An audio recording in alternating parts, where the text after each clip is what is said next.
মাছের সঙ্গে পেঁয়াজ টমেটো লঙ্কা একটু ভেজে নিয়েছি, তারপরে এই মশলাটা রেডি করেছি। এর সঙ্গে দিয়েছি আম। একটু ভাজা ভাজা হয়ে গেলে মাছটাও ভাজা হয়ে যাবে। প্রথমে মাছটা একটু ভাজা হয়ে গেলে তারপরে পেঁয়াজ টমেটো লঙ্কা দিয়ে দিতে হবে।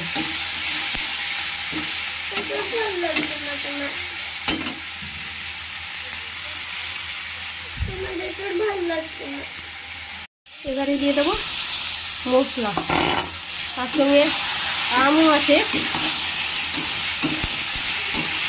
জলটা একটু বেশি দিয়েছি কারণ আমগুলো সেদ্ধ হবে, তো কাঁচা আম দেওয়া হয়েছে।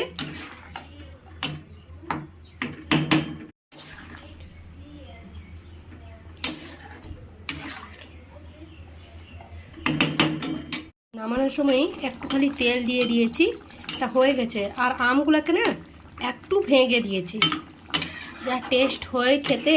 আর একটু মিষ্টি কিন্তু দিতে হবে অবশ্যই, আম আছে তো।